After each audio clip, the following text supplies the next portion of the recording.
Bueno, regresamos, estamos conversando, entrevistando, dialogando, Lilian Oviedo, Juan Carlos Espinal, al embajador Ángel Arzuaga Reyes, embajador de Cuba en la República Dominicana.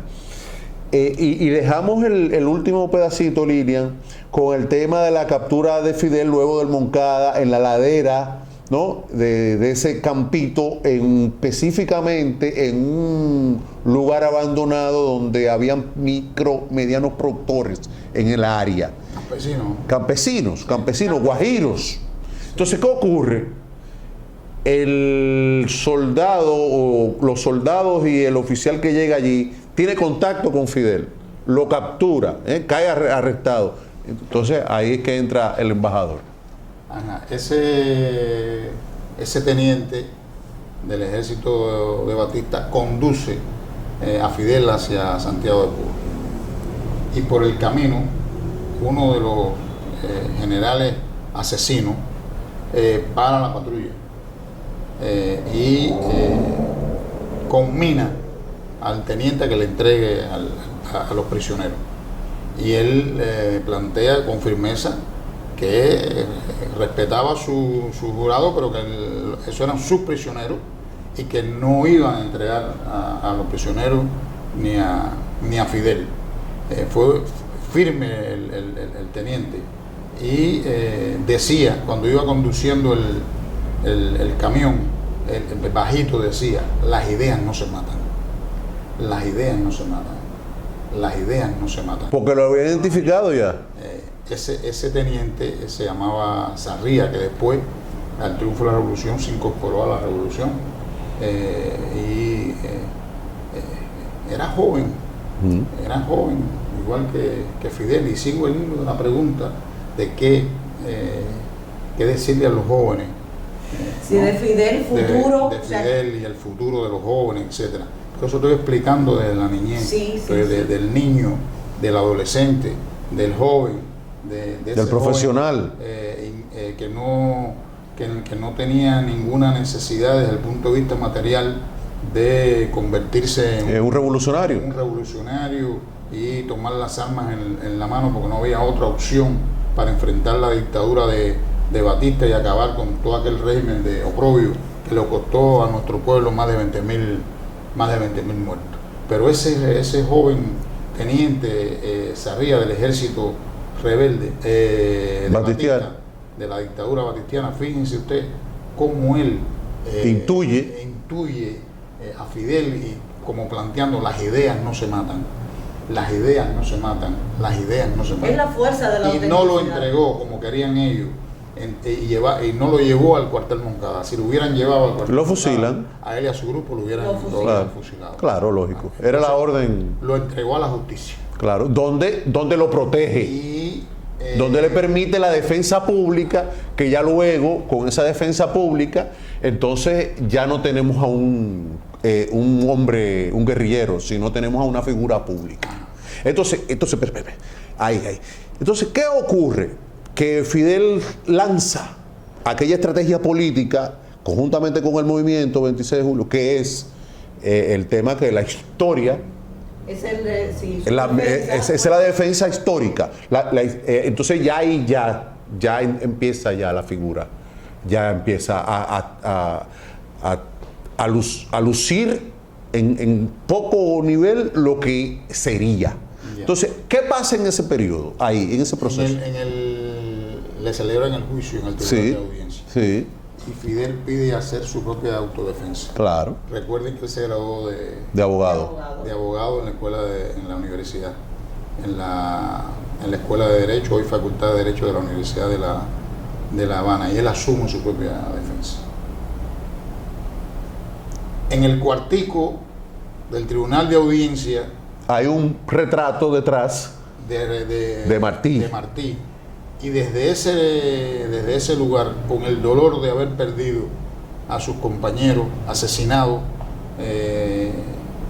no durante el asalto, sino después del asalto a los cuarteles Moncada y Calomán. Sabiendo que los asesinaron. Sabiendo que atrozmente la dictadura batistiana lo había asesinado. Recuerdo con mucho dolor y y uno diría hasta indignación, como el segundo jefe del movimiento, aquel joven inteligente, Abel Santamaría Cuadrado, que lo toman preso y lo torturan atrozmente y le llevan a su hermana que estaba presa, las dos mujeres moncadistas, Aide y Melba, y le enseñan los ojos y le dicen que ese es los ojos del que le habían sacado por la tortura al hermano de Aide, Abel Santamaría. Fue otro joven, Luis Santa Colón, José Luis Tacende, lo llevaron al Moncada y lo atrevillaron a tortura y después a balazos y así, y eran jóvenes todos. Eran todos jóvenes que el único objetivo era luchar por la libertad de su patria. Y en ese juicio es cuando se convierte Fidel de acusado en acusador. Y describe y denuncia todas las atrocidades que el pueblo cubano estaba viviendo con la dictadura de Batista y los gobiernos de turno proimperialistas al servicio de Estados Unidos. La situación que tenían los campesinos, la situación del analfabetismo que había en el país, la cantidad de personas que morían, niños de enfermedades curables, la falta de escuelas, la falta de hospitales, la falta de seguridad, etcétera, etcétera, etcétera. Y ahí es donde él pronuncia la famosa frase al final del juicio: asesinadme, no importa, la historia no importa. Bien, en Fidel se dan aspectos muy importantes que tienen que ver con la comprensión de la victoria política para la consolidación del movimiento, que le permite luego la difusión, que ya luego repite con la radio, que fue un ejercicio político importante de la gran victoria que tiene el ejército rebelde, la radio, la comunicación, ¿no? Que por sus vínculos incluso y su propio origen le permiten a sí mismo destacarse. Ahora bien, cuando, desde su punto de vista y desde el punto de vista de la historia cubana, cuando ya se radicaliza Fidel y dice, bueno, yo no soy un nacionalista, que hasta el juicio sigue siendo un nacionalista, pero ya luego empecemos a hablar ya cuando el individuo comienza a hacer la metamorfosis radical y se convierte de un abogado, ¿no?, de un individuo humanista, ya a la construcción de un estadista. ¿Qué pasa ahí? Debo recordarte que siendo estudiante universitario, Fidel ya leía los libros de Marx, claro, de marxismo, claro. Y quiero recordarte que impregnaron en él la idea de revolucionaria, de transformación de la sociedad. Bien. O sea, eso viene desde allá. Lo otro fue una táctica. Claro. Lo otro fue una táctica de lucha. Claro. Porque había una atroz campaña y persecución contra los militantes comunistas. Claro. Y el Partido Comunista y el Partido Cuba. Revolucionario. Y estaba muy enraizado la campaña contra la Unión Soviética. Sí. Y todo aquel que pensaba diferente al status quo en Cuba lo tildaban de comunista. Correcto. Por lo tanto, recuerda que él, siendo joven, se enroló en el Partido Ortodoxo que existía en Cuba, que prácticamente tenía ganadas las elecciones del 52, y es cuando se produce el golpe de Estado de Batista. El líder de ese movimiento, llamado Vergüenza contra Dinero.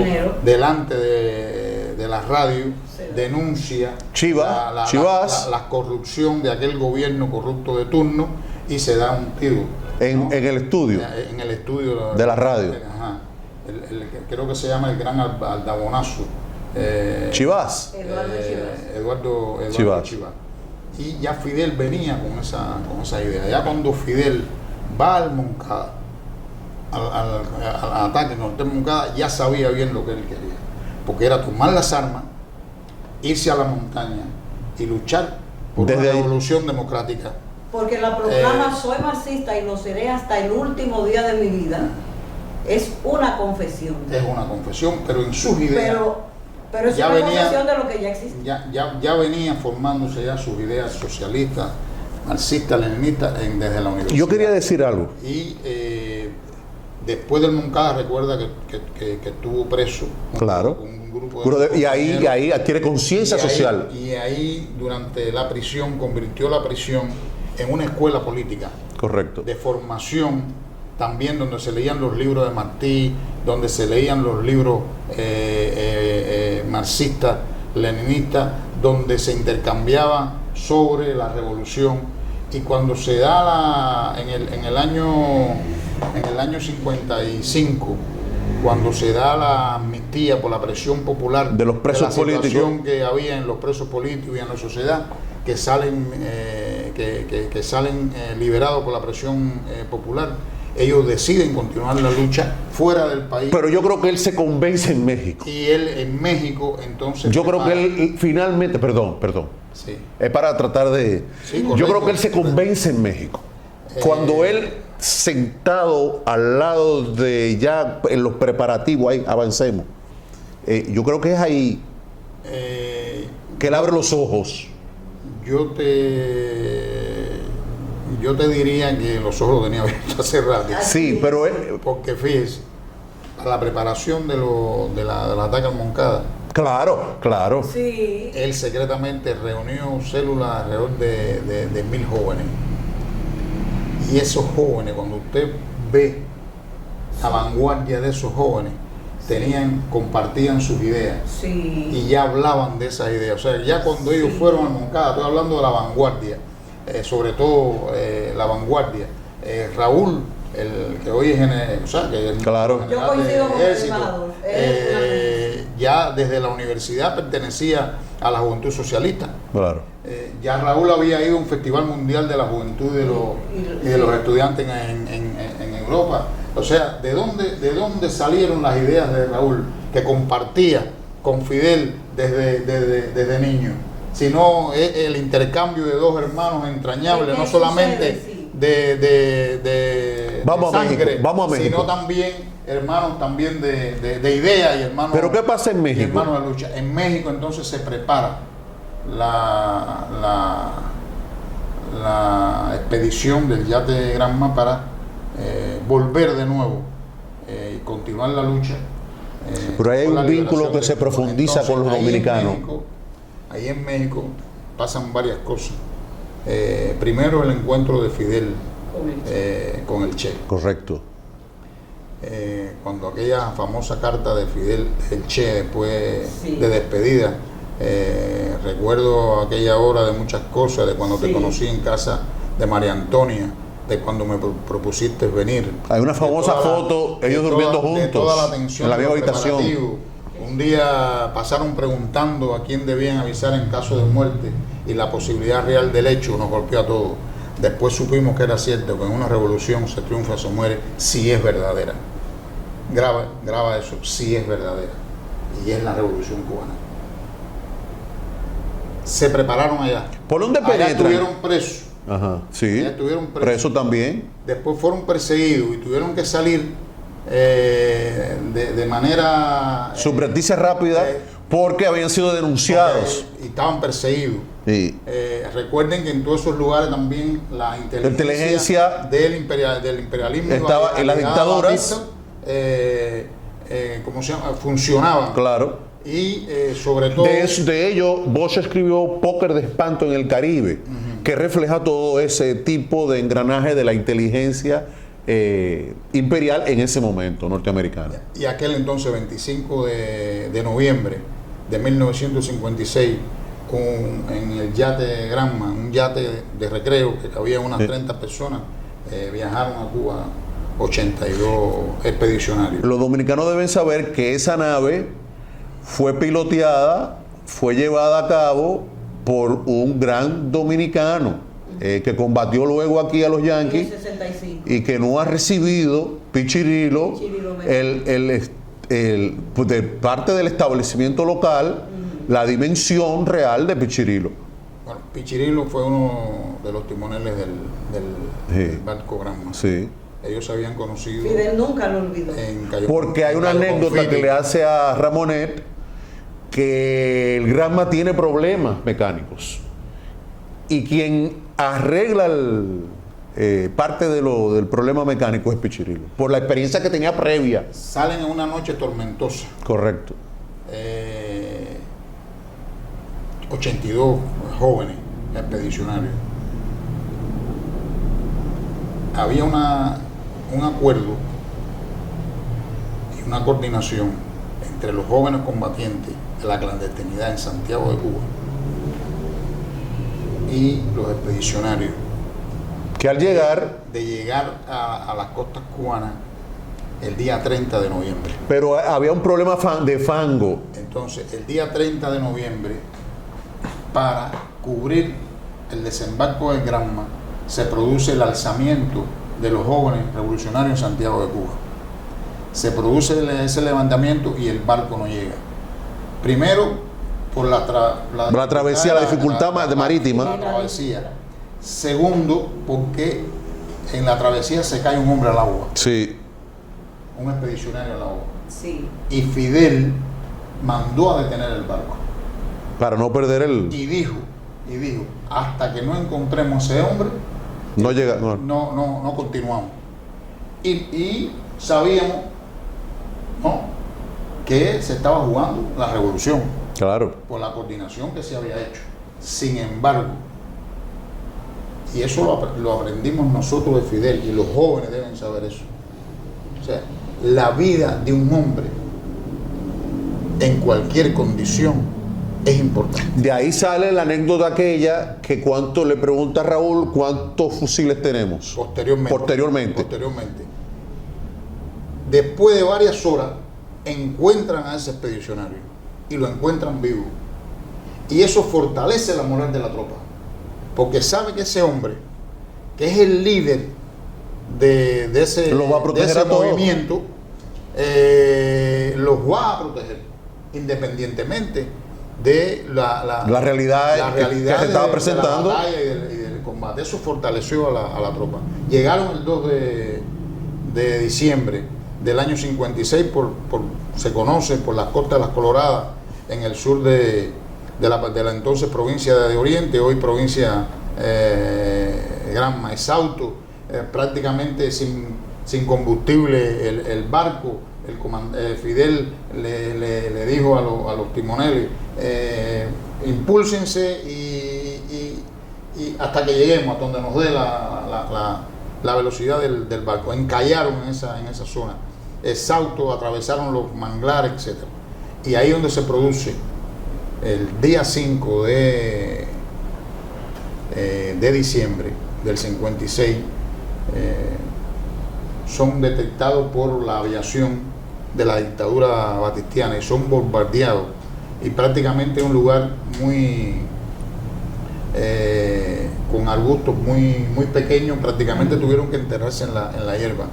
Y hay una anécdota de los que estaban allí, que contaban después, uno de ellos, Universo Sánchez, que cayó junto a Fidel ahí, y que Fidel dice, que Fidel le decía: cuando triunfe la revolución, construiremos escuelas, hospitales, etcétera. O sea, en ese momento difícil de la revolución, el optimismo de Fidel nos aseguraba que era posible la continuación, la continuidad de la revolución, de la lucha y la victoria. Y ahí es donde después logran escapar en varios grupos y se encuentran entonces, por la ayuda de los campesinos, porque ya la lucha en Cinco Palmas, aquel 18 de diciembre de 1956, después de los abrazos. Pero fíjese algo, recibió respaldo del campesinado.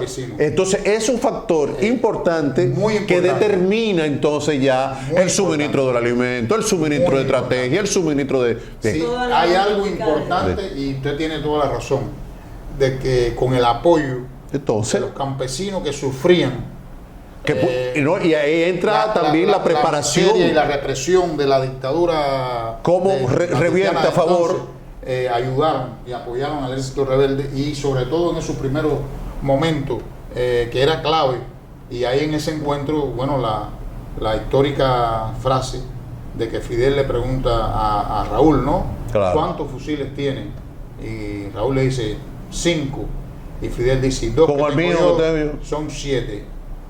Ahora sí ganamos la guerra. Sí. O sea, claro. Fíjense el optimismo de Fidel, ¿de dónde viene? Pero no, pero era un mensaje político. El juicio del Moncada, la historia me absorberá. Sí, pero el tema, él iba hilando, él sabía que el proceso del tema político, los medios de comunicación, ya en ese momento la lucha se estaba desencadenando internamente, había un vacío, y Fidel ya sabía que había un vacío. Fidel tenía la seguridad ya, que por la situación económica, social, eso se iba a derrumbar, de Cuba, estaban creadas las condiciones para objetivas y subjetivas para el proceso, para llevar a cabo la lucha y lograr el triunfo de la revolución. Es la seguridad de Fidel también en su pueblo, en el pueblo cubano, y eso es clave, y de ahí entonces vamos a una pausa ahí. Sí, correcto, se continuó la lucha en las montañas, que se conjugaba la lucha en las montañas del ejército rebelde y la clandestinidad en el llano. Esa combinación, esa unidad entre ambas fuerzas llevó a que en las montañas se fortaleciera el ejército rebelde. Claro, y se convirtiera en un ejército. Bien, por un tema de tiempo, ya para la última parte que será, hay aspectos fundamentales como la crisis de los misiles. Hay aspectos fundamentales como la declaración aquella de que declaro el carácter socialista de la revolución.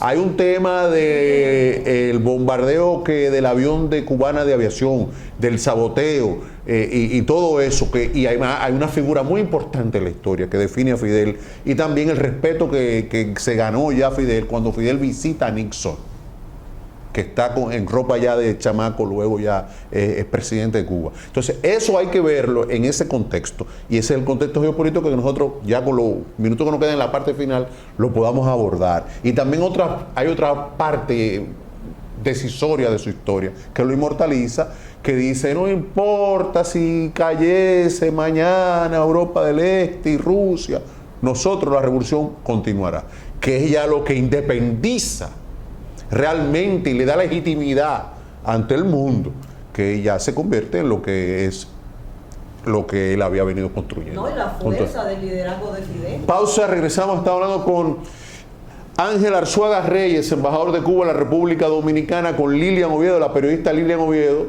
todo el personal técnico, que aquí hay como 60 camarógrafos, y regresamos en breve.